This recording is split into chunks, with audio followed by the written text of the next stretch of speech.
Welcome to a new discovery journey beyond perception. My name is Simon, and I'm very excited to welcome Katie Park as my guest today.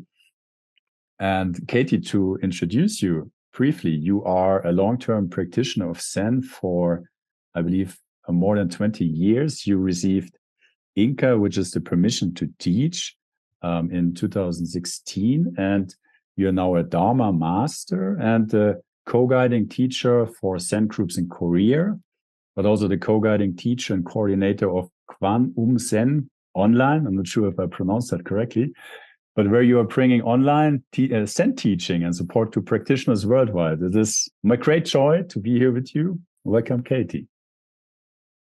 Thank you, Simon, for your invitation. And that was the best short, clear introduction I heard of me. So you're great. Thank you. Thank you so much. Yeah, I'm very happy to be here. Likewise. Yeah, thank you for accepting the invitation. Maybe as a start, what I would be curious to hear, how and why did you start practicing Zen? How I started and why? If you remember. Suffering is yeah. why. Yeah. So, yeah, suffering is our best, I would say, medicine to wake up. So Zen means understanding my true self. What am I? I think all of us in some way, if we come to any spiritual tradition or have a curiosity about, our life, or have an existential dilemma, inside the root of it is a question.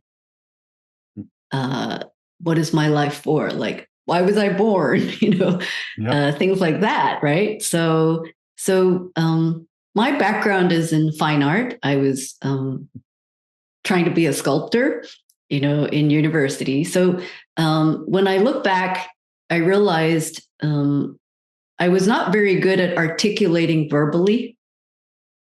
I was just better at perceiving the world through, color, sound, senses.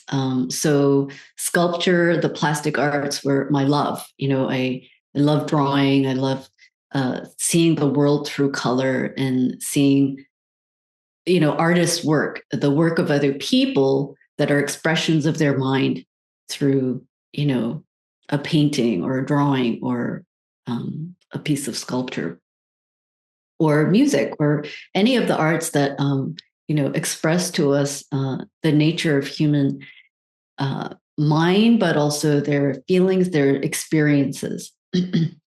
So, so I think when I was like, in university, I remember looking at a very famous exhibition of Van Gogh's paintings that came to the Metropolitan Museum of Art in New York. And I was going to school in New York at the time.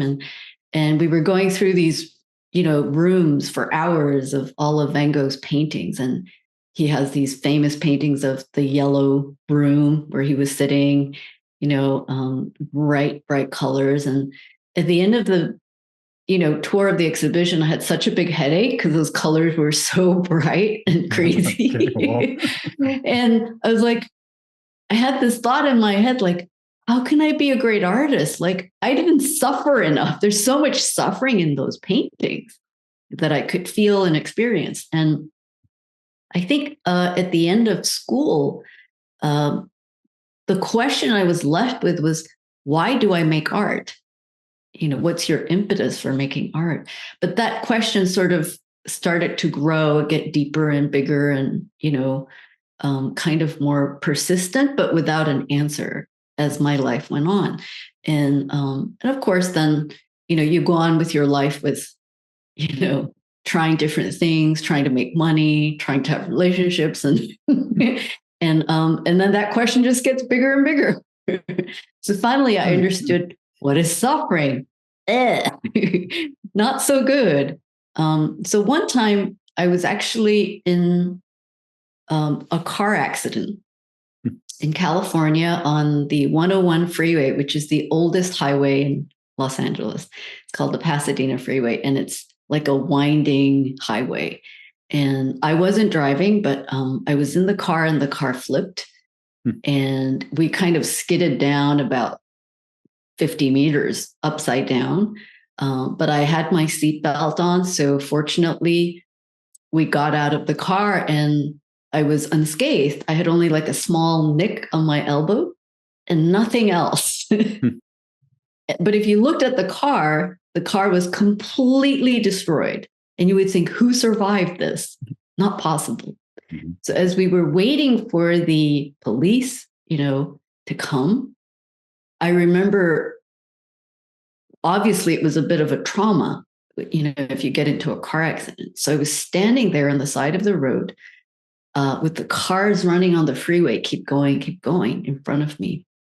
And I remember looking up at the sky, and it was a bright, beautiful blue California sky, in the middle of the day. And this thought in my mind was, why am I alive? Because I looked at the car and I thought, I should be dead, but I'm alive. And then it was such a huge revelation, like there's a reason I'm alive, but it never occurred to me until that moment. So, and this is still way before I really started to search for anything such as religion or spirituality. I wasn't interested in any of that, But that was a very significant moment in my life where what happens is, of course, it is something that happens if you go through trauma, but a part of it is very similar when you really wake up, like you were saying, Simon, you realize my life is not what I thought it was. That was and very shocking. What was that, right? So it's like a dream. It's like waking up from a dream. And so you see that dream of the past, which is gone, but there's a shadow of that dream that still stays with us. And we think we're awake, but even this moment is a dream. So when I finally discovered what is Zen meditation and the teachings of Zen Buddhism, I realized, oh, it's understanding the waking up from this dream. And then this path became very clear for me as a spiritual journey.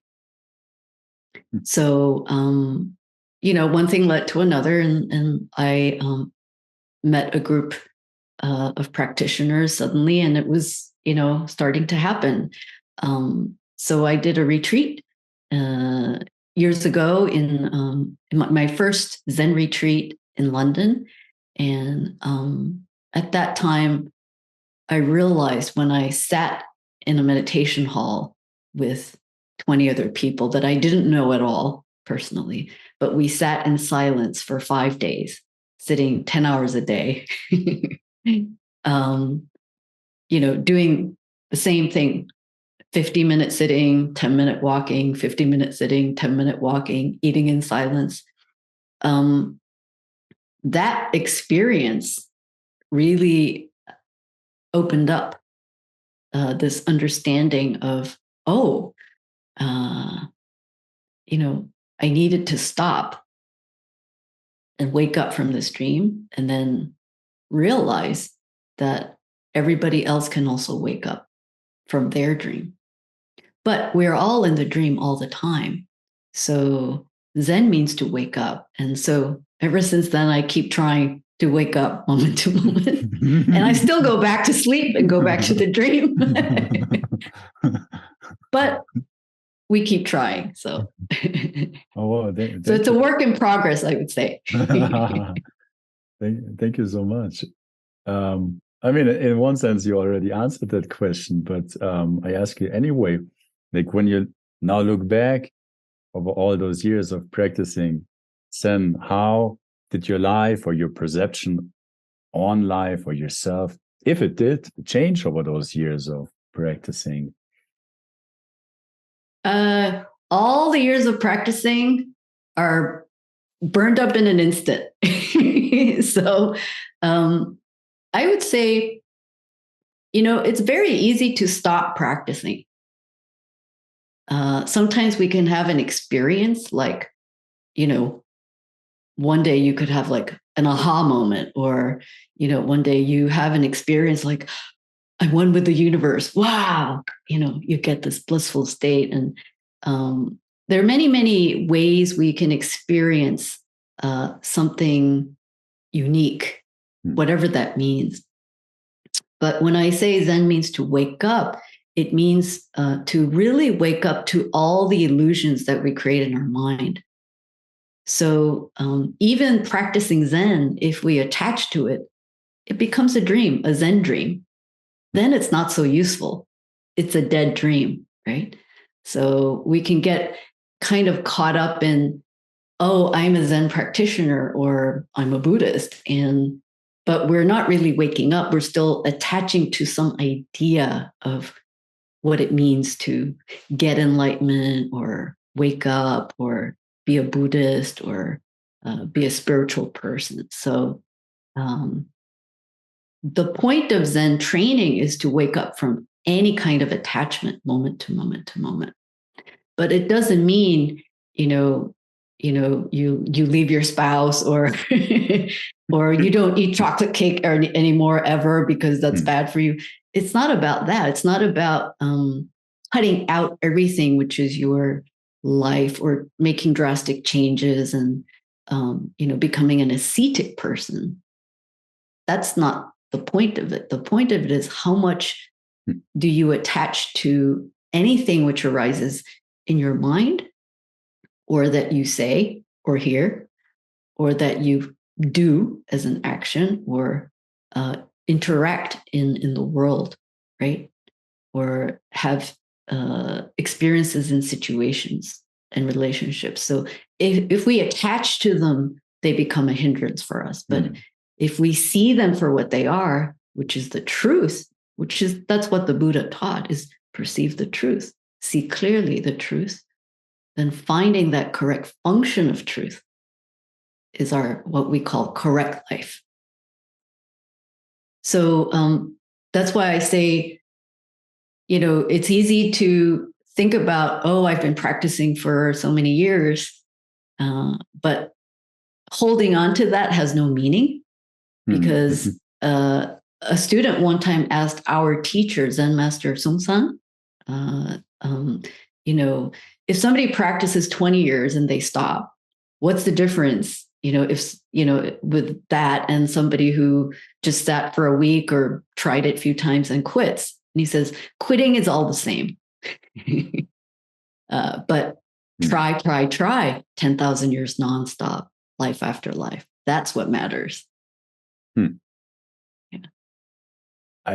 From my own experience, the mind seems to have the tendency of wanting to orientate itself. How is it? How does that work? And kind of continuously building concepts with all what we are picking up. And then one might have a very amazing experience and wow, that's how it is. And then somehow the mind starts like incorporating that into another, like maybe more truthful concept, but it is still a concept. So how is your perspective on that? From what I'm listening to, on the one hand, you're saying it's about waking up, but then also we're still continuously falling back into the dream. So it's it is like, is it like, and maybe to use another word, very often you hear people or even teacher talk about enlightenment, and then one starts putting that in the mind together as like when I reach that single point, that goal,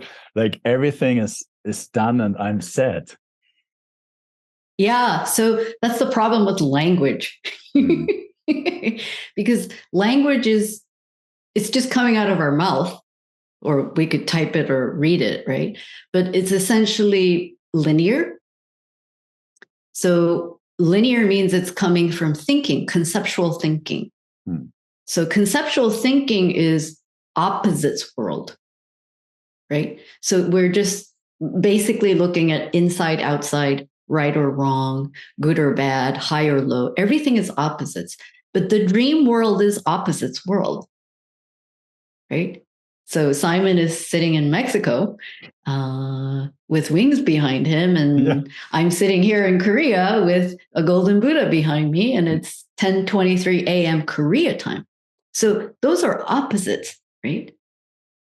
Right? Because we use concepts like time, space, name, and form. So that's the relative world that we call our life. But what happens if you jump out of that, right? So then words and speech cannot go there. So we say teaching. So Buddhist teaching in general has two parts. We call it exposition and practice. So instructions, guidance, how to do it, a map. So actually, you introduced me as a Dharma master, which is a bit embarrassing. The literal translation of our Inka title is Chido Popsanim in Korean, and it means the one who shows the way. Okay, the way. So instructions means how to do it, and then practice means you apply it.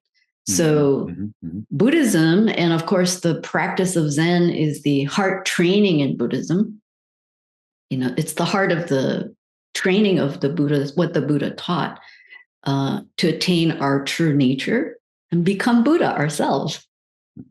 Right? Wake up, become what he became.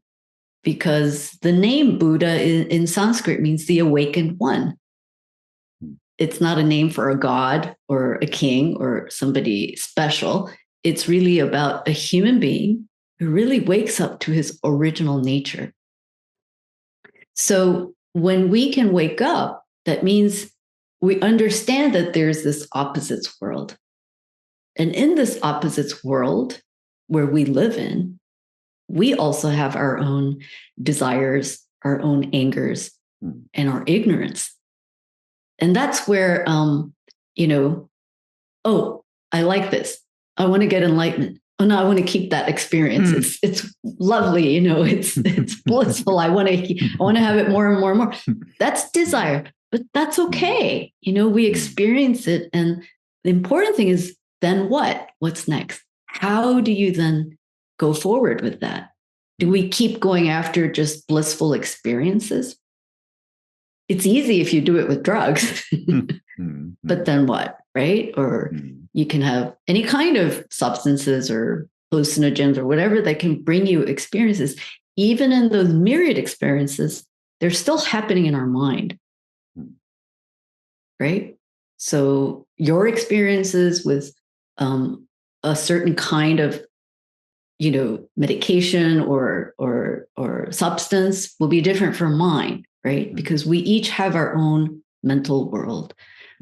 So if we attach to any of that which appears in our mind, then that attachment becomes a hindrance, even if it's called enlightenment or Zen or Buddhism or anything. So very important is how do you then return to this wake up moment? So it's beyond speech and words. So we teach that in Zen. That's a very important first step. We call it primary point. Primary point. Yeah. So language is like the classic Zen teaching analogies, using language to teach this thing, which is before thinking, before words, is like a finger pointing to the moon. So if you attach to the finger, you don't get anywhere. You have to see the moon yourself, right? Yeah, like that. So the Zen training means return to before thinking. Our teacher calls it don't know. And that's exactly the tendency of the mind that does want to know, right? And would you say that from that point of view, concepts or teachings, they kind of like give a framework for the mind to relax, that you actually then can open up to an experience which is beyond that conceptual framework, which otherwise, like without any context, would be just like a too far of a step. I know that very well. I want to. I have a strong sense of wanting to know and to have some answers and the framework. No, it helps to feed my mind in one sense, and then when that's right. a little bit like fed, then I'm more at peace and tranquil, and like certain experiences are accessible, which otherwise would maybe for me be too far of a gap, like from where I am. Sure. So let me ask you a question, Simon. Okay, yeah. I mentioned earlier that Zen means understanding our true self. So I want to ask you, what are you? And what I am. Yeah, that's a good question. I think I can't answer that. I don't know. Yeah, Don't know that. Correct. I have no clue. Yeah, Correct. it freaked the mind out. Yeah, I've searched very hard. So maybe for a split, so maybe for a split of a second, you didn't have an answer, right? That was logical. Yeah. So so that's don't know. That's the beginning of don't know. We say that's the first step in Buddhism is accepting. It's actually a kind of very humble place in a way. It's like, okay, I really have no clue. Then what? Let's open our eyes. Let's open our ears. Let's truly smell. Let's taste, touch, open our mind and really see, yeah, what is this? Moment to moment to moment. So that, in a sense, deep curiosity of our life is the path of Zen.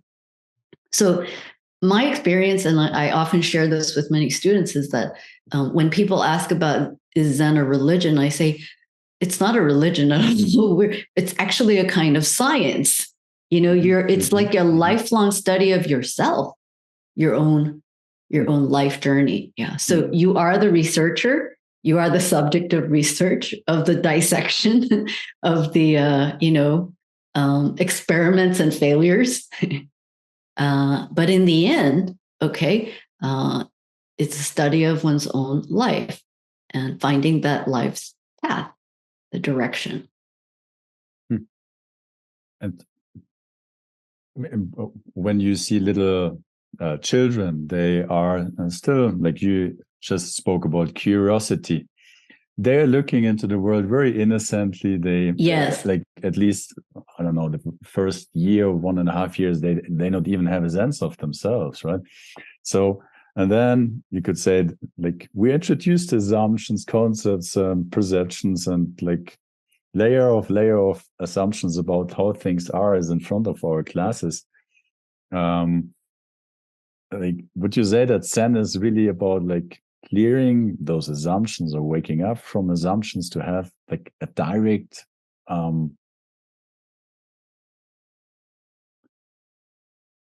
connection perspective? Yeah, in a sense, yes, that's very true. How you ask this question is very important because it's true that when we are born and we're infants, our mind, the human mind it's like a sponge. It doesn't have any filters. Like a child is born with this, it's like, it's a pure mind.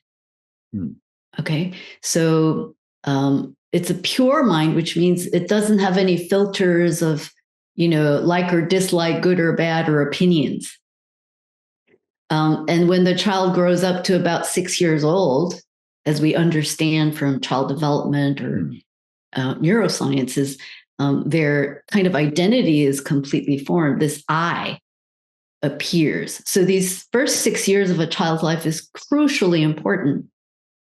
And it's so important how a child is raised and cared for and taught in those 6 years. And of course, further on. So a baby is like absorbing everything, not just verbal language, but the mother's feelings, the warmth, the father's, energy, the people around the home, the, daily interactions of whatever is happening in this dream world for the child is absorbed like a sponge. So then as the child grows up and the identity of the self, the so-called delusion of self, I exist, we usually call it I, my, me. I and my situation, my condition, and me. So when you see a 5-year-old, 6-year-old child, it's all about me, or I want, or no, no, no. They're learning opposites in this world at that stage.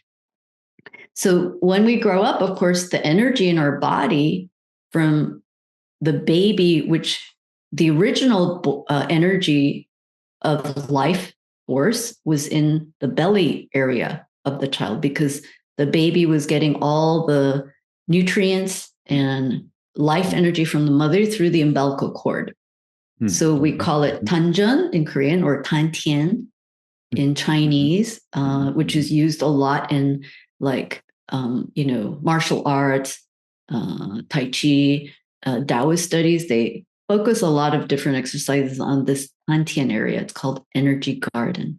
In Japanese, they call it hara, right? So in English, we often refer to it as the center because it's the exact middle from the top of our head to the bottom of our feet, if you measure where it is in our body.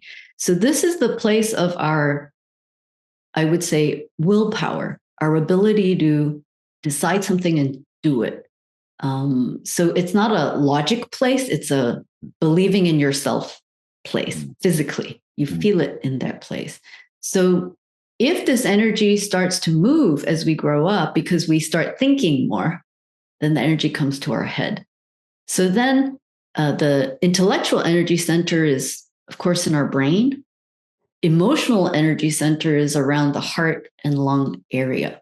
So, of course, we feel the emotions through our chest, right? Whether it's sadness or happiness, it's usually felt at the central part of our heart area.